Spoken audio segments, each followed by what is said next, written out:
Good evening, everyone, and welcome to the Dobbs Ferry Public Library and Nyack Library's current topics book discussion, featuring our local author, Jon Fasman's recently published book, We See It All, Liberty and Justice in the Age of Perpetual Surveillance.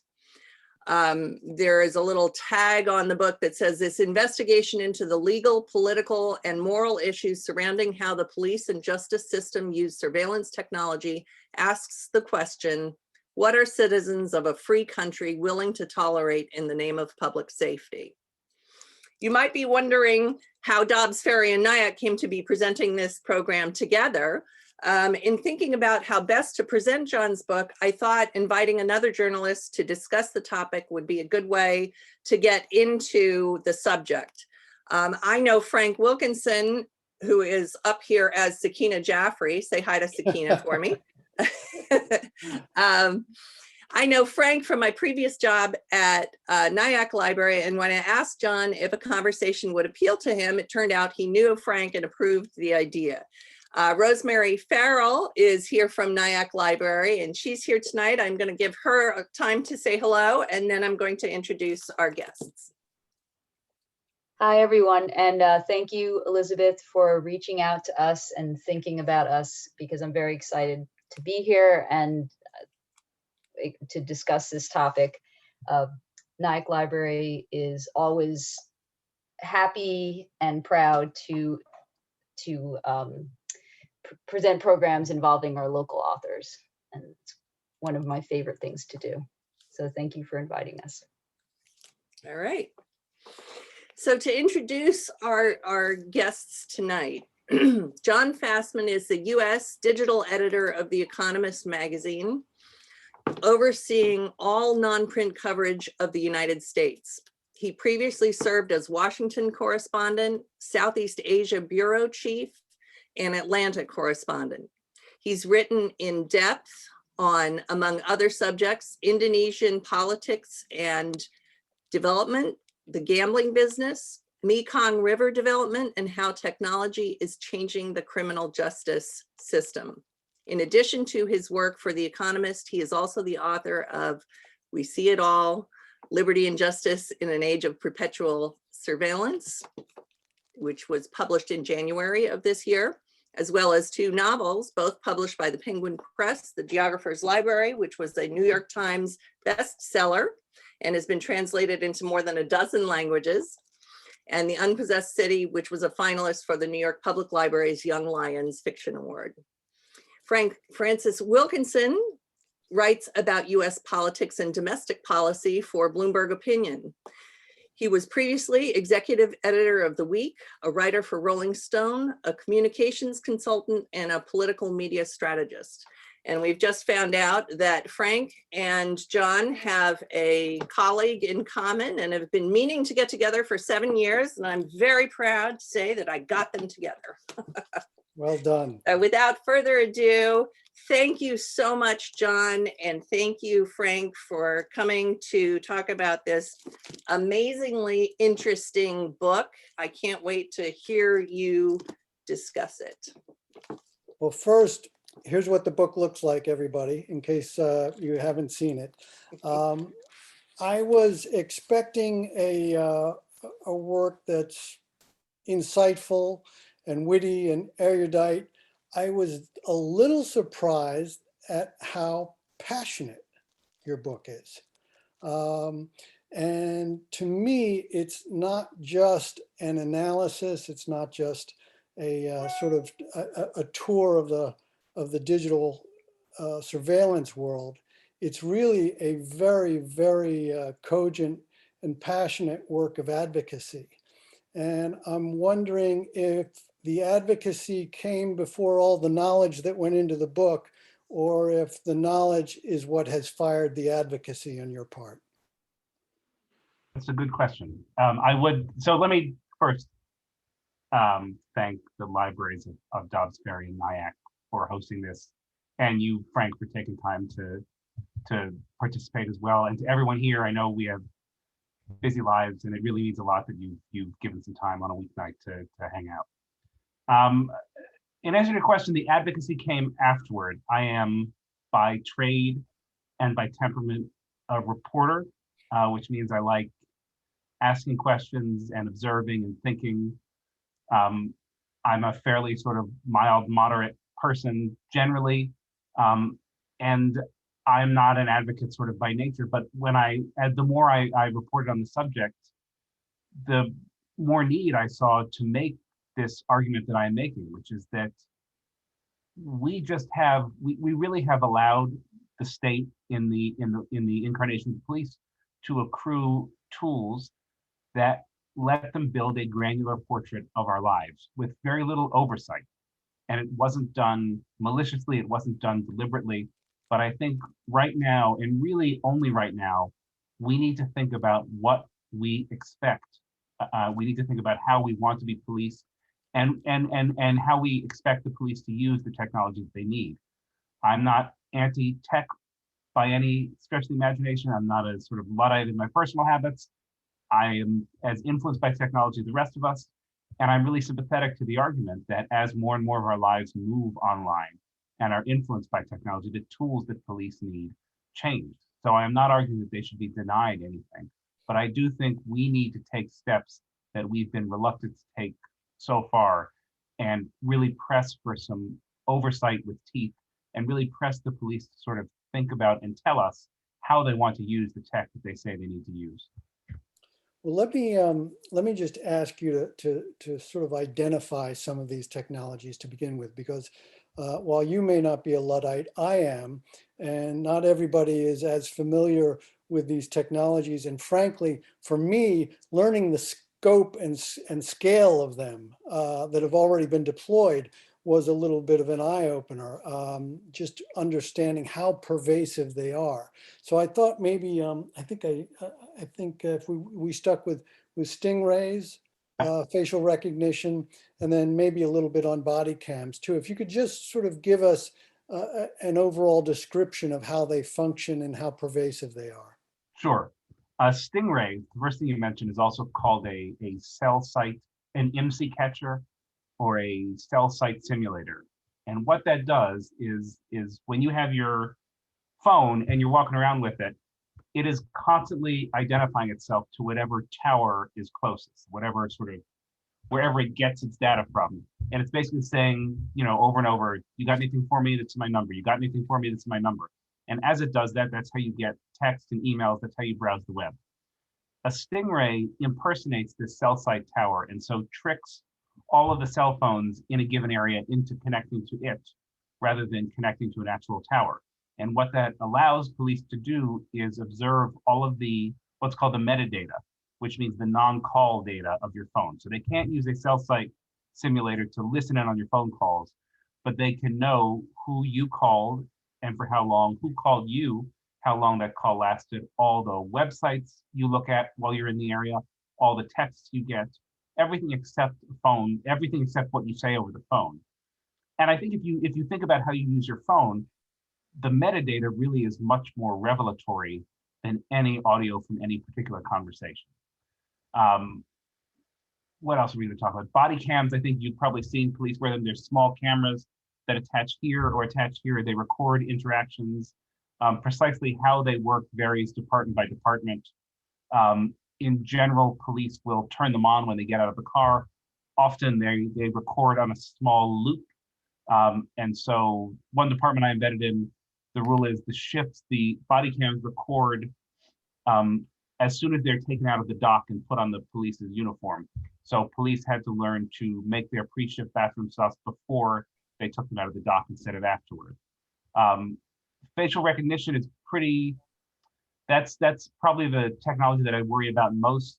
And that really varies. So there are some departments that use there are a number of departments that use facial recognition, but the precise database varies, right? So some departments will compare the picture of a suspect captured on body camera on surveillance footage to a database of arrestees. Others will use a database of driver's license photos. The more worrying development is a service that the New York Times has written about extensively called Clearview. And what that does is scrapes publicly available pictures from the internet and puts it into a database. So they have a database of billions of pictures. And one way to think about that is that there is a report that came out from Georgetown Law School, I think in 2017, that said that about half of all Americans have their faces in an FBI accessible database. With something like Clearview, when police use that, you're almost certain, unless you've taken extraordinary steps to prevent any of your images from appearing online anywhere, you're almost certain to be in that database. That's the one that really worries me the most. There are an extraordinary number of companies doing this, I learned in your book, 99 as of 2019. Yeah. So one of the, I guess there are two ways that we look at this, right? There are private companies that are very invested in our data, and there are public sort of security agencies that are also invested in understanding this and collecting data. China has been a real focal point for the latter, with tremendously invasive facial recognition technology all throughout Western China. Can you talk to us, first of all, a little bit about how pervasive it is, because it's almost overwhelming to hear. Yeah. And there's an anecdote in your book about a BBC reporter that I think, if you can remember the details of it, it's very striking. I think people would be interested in that. Yeah, so the anecdote is there's a BBC reporter named John Sudworth. He was a China correspondent. I think he wrote about business in China. And he did an experiment, which is that he went to the city of Guiyang, which is a city of about 5.5 million people. And he told the police, look, I'm just going to, at a certain time of day, I'm going to leave the hotel I'm staying in. I'm not going to tell you where it is. And I'm just going to start walking, and let's see how long it takes you to catch me in the city of 5.5 million people. And it took police 7 minutes to do it. So that gives you some idea of how, not just how many cameras there are, because I'm not sure that they may have marginally more cameras than London, but it's not an order of magnitude more, but of how interconnected they are.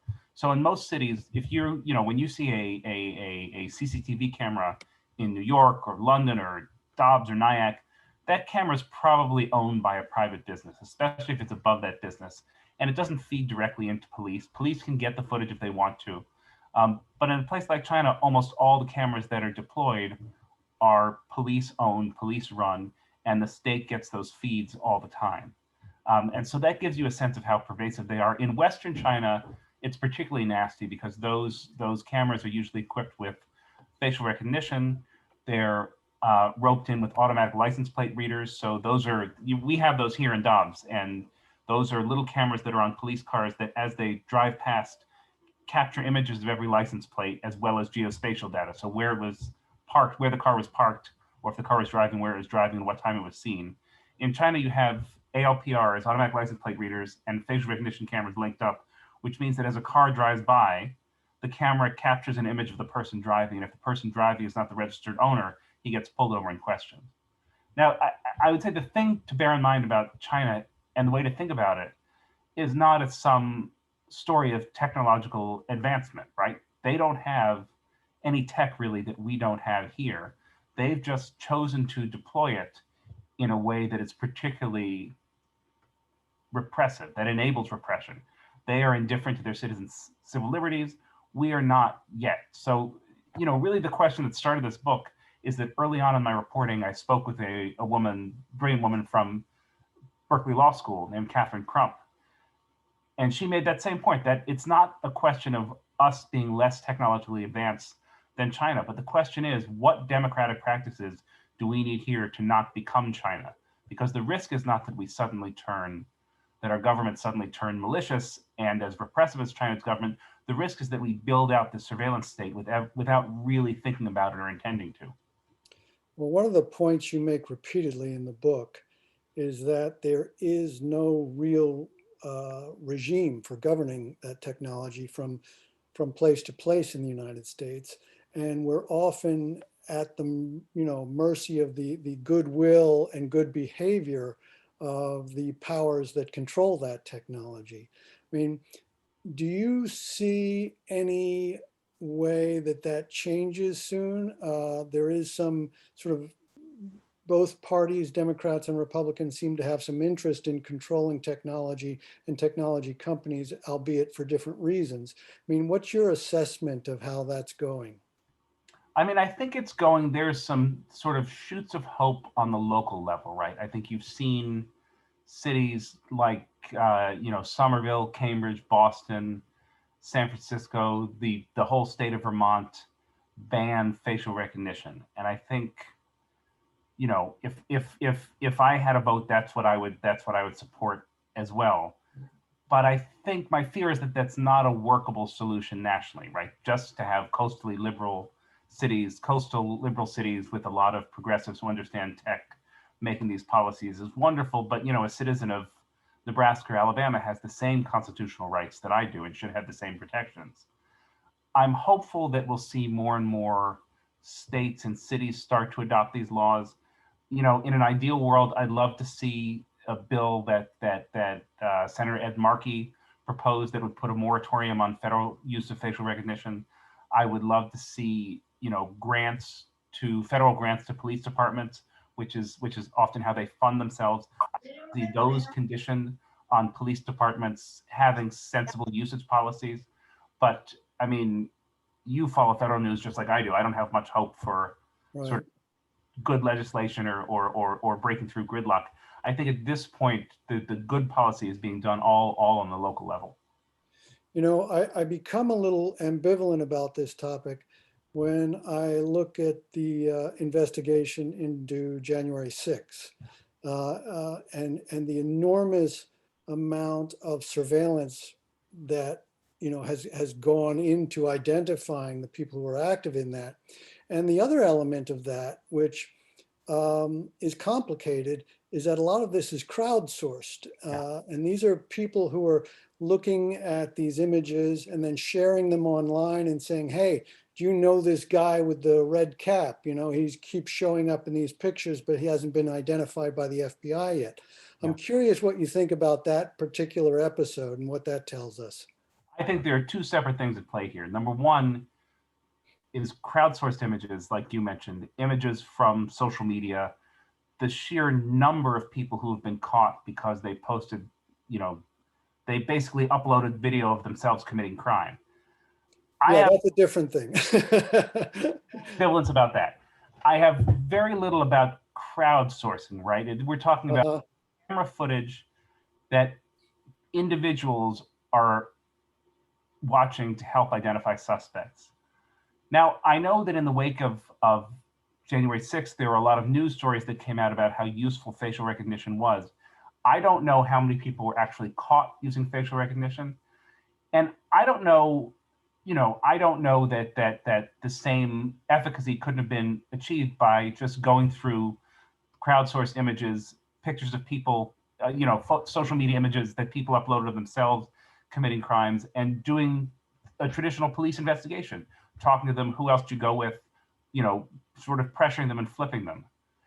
I think that using sort of the January 6th, let's take the most benign possible. I think that there's always a sort of, if you remember after September 11th, there's this sort of ticking time bomb scenario. Would you waterboard someone if that, and in fact, there was nobody who knew where a ticking time bomb was, but there were still thousands of people that were waterboarded. And I think it's important to remember that a lot of these technologies, dude, you got 7 minutes, Shane. Go over it. A lot of these technologies, the important thing to bear in mind is that it's not, a lot of them will help the police do their jobs, at least at the margins, right? But there are a lot of things that could help, there are a lot of things that could improve public safety that are just incompatible with living in a liberal, open democracy, right? Suspension of habeas corpus would probably help police catch criminals. Indefinite detention without trial would probably help police catch criminals, but these are just incompatible with how we want to live as citizens of a democracy. So when you think about facial recognition, I think it's important not just to think about whether it would help solve some crimes, because it would help solve a few, but whether we want to build the kind of world that facial recognition enables. I'm wondering, you spoke previously about the lack of coordination and capacity in Washington. I mean, do you feel like public opinion itself is gelling around these issues in some way, where there is beginning to be some kind of consensus. I think for a lot of people, this is not really central to their thinking about politics and government and what they need to focus on. And for others, I think there's a lack of understanding about how pervasive these are now and how incredibly invasive they could be in the future. So I'm just curious how you see public opinion sort of developing around these issues.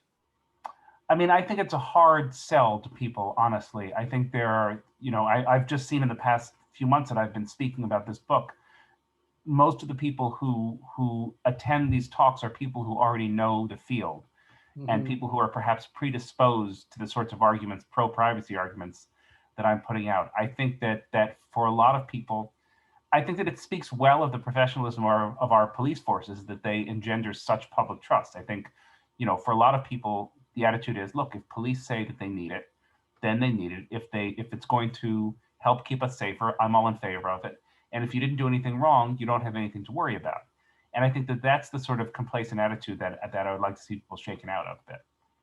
Yeah, I often have that complacent attitude myself, I confess. I cannot think about this sometimes because it's very complicated, takes a lot of work to understand, and it's easy for me to just avoid it.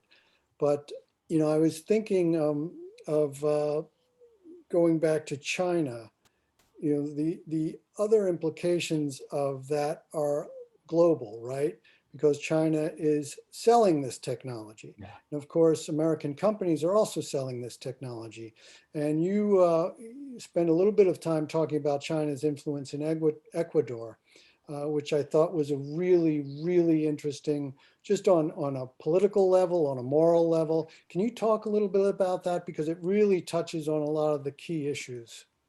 Yeah, so I wanted to see initially I wanted to go to China to see what this looked like in Xinjiang, in Western China, but it just wasn't workable, really. There was no, for a variety of reasons I don't want to get into. I just worried about putting people at risk for talking to me. I worried about putting colleagues at risk. But so then I decided I wanted to see what this technology that China was building and selling looked like in the world. So Ecuador has a Chinese-built basically an integrated public safety system. So what this is it's a network of cameras that feed into a central control system for the country's police, fire, and ambulance services. And I went to see this control center, and in fact, it's an impressive system, and it really does enable the fast response of these essential public safety services. So whereas before, you may have had to call your local police department and wonder if someone would pick up. Same with the hospital, get an ambulance dispatched. Now you call a national number and they know where you're calling from and they can dispatch someone who you need dispatched. But the problem is it also has a dual use purpose, right? So I talked to a prominent dissident politician who showed me the front door of his house and said, yeah, there's a camera across the street that looks right here. There's another one behind the house that looks to my daughter's bedroom. There's a listening station set up over there. And so you come to see that these networks that are designed to promote public safety can also be used to enable repression. And it's just a question of what the government in power wants to use them for. And so that, you talked about how complex the subject was. That's a really complex problem because of course you want ambulances and fire trucks to get where they need to go as quickly as possible. But is it worth the cost of building out the system that will let the government, very efficiently spy on everyone in range? I'm not sure.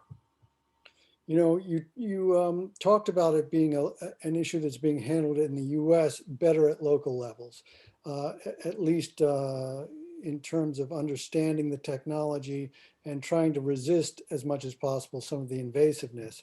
Oakland is a case study that you used because they kind of went into this with their eyes wide open and really tried to put people in charge of it rather than just letting the police take the technology and do what they want with it.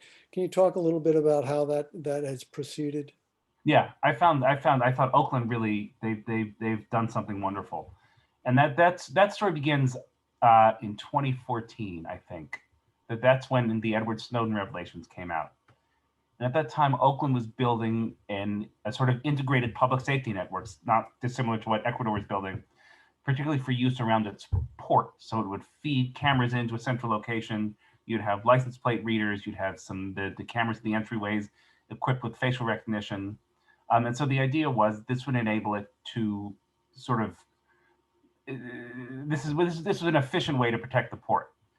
But then the Snowden revelations came out, and Oakland, which has, you know, activism embedded deep in its DNA, Oaklanders said, hang on a second, you're gonna do what? No, we don't really want that. And so people kept on showing up to city council meetings and making people ask questions about what they really wanted, how it was going to be used, what sort of oversight was there. And a lot of those questions just hadn't really been thought through, right? And not because people were sort of intentionally dishonest or weren't doing their jobs, but it is, you know, people just, you sort of assume good faith. As I say, it speaks well of our police forces that so many people are willing to assume good faith. So what Oakland did is they created, attached to the city council, a privacy commission. And that's a body of 9 people, just ordinary citizens who've taken it on themselves to think about these issues. And when a city agency wants to buy some new technology that has the potential to store people's data, then that agency has to explain why it wants this tech. It has to explain how it's going to use it, how is the data going to be stored, who can see it, what are the penalties for misuse. And so when I went out there, I expected to find this commission and the police at each other's throats. And what I found was a really functional working relationship. And, you know, the police said this forces us to think about what we want before we buy it. So it's, you know, we're not going to be sort of targeted by vendors selling us the next shiny thing because they know we have to go through this process. And what the Privacy Commission said is that, you know, citizens know they have people listening to them and looking out for them. And so it has marginally improved police community relations there. And I'm sure that there are a lot of members of the Privacy Commission who are sort of probably more suspicious of police than your average citizen. And I'm sure that there are some police officers who sort of roll their eyes at the Privacy Commission's requirement. But basically it works. And it's a way of not just of sort of ensuring that citizens have a voice on this subject, but a way of, I think, of improving police community relations overall. You know, it makes me think when you talk about these sort of regional pockets, where there's this level of activism and engagement and oversight. It makes me think that we're kind of evolving in a way on technology, the way we have on guns, abortion, where, you know, red states will have, you know, this level of technological oversight and blue states will develop this level. Is that something that you see or fear? Yes, there's no question. There's no question that the sort of more progressive states have taken a much more skeptical view of police technology. I think I suppose the way I would suggest people think about it is like banks and banking, right? You basically trust your bank. You basically know that there are rules in place that prevent them from, you know, engaging in chicanery when you deposit your money. You don't worry that, you know, the bank is going to drain your account and run away with the money. You more or less think that they're doing a good service and that they're there for a reason. But by the same token, you still want some sort of oversight, right? You still would never want a system in which, you know, banks basically say, trust us, we'll do the right thing, don't worry about us, and nobody understands what we do. But that's sort of what we have with police. And so I'm not suggesting that we need oversight and we should have these stricter usage policies because the police are bad people. They're not. Cops are friends of mine. I've embedded in departments all over the country. They do a difficult job, and the overwhelming majority of them do it for noble reasons because they think of themselves as their brother's keeper. I'm just suggesting that we have to be aware that there are sort of pressures on their jobs, as there are pressures on bankers, that might sometimes tempt them to do things that are not necessarily in the public interest. And so that's why we need oversight, not because they're bad people or bent on control, but just because when we have this massive institution with a lot of power, they should be democratically accountable, just like other institutions are. Well, the bank analogy applies equally and maybe even more so to other private sector actors like tech companies themselves, right? So now we have tech companies who we sort of trust are you know, providing a service to us, but we're also looking at them a little side-eyed because we're worried about how much they know, what they're doing with our data. I mean, what's the role of the technology companies in this? Because obviously you don't want to cut these companies out of, you know, huge amounts of international contracts, et cetera, et cetera. You don't want the technology to be stopped because it's just going to proceed elsewhere and you can't really stop it. So what's a kind of democratically responsible way for thinking about technology companies that are that powerful and trying to set up some guardrails that allow them to do what they need to do and allow us to have a certain set of privacy concerns really taken care of. And I realize this is an absurd question because no one's been able to answer it, but what the hell? Why not you? No, I think that's a great question. I think that the more I think about it, the more I think that may be a sort of a gap in my book that I didn't spend as much time thinking about. But, you know, we've seen Google, for instance, decide that it just didn't want anything to do with facial recognition because the potential harms outweighed any potential benefits. I think you've also seen in the face of women like Joy Buolamwini and Timnit Gebru, who've done great work, really, really rigorous, crunchy work on bias in facial recognition, racial bias in facial recognition in AI. And you've seen Microsoft respond to that pressure, right? They've had to rework, they're still selling facial recognition, I believe, but they've reworked the sets on which they train it to sort of weed out that sort of bias.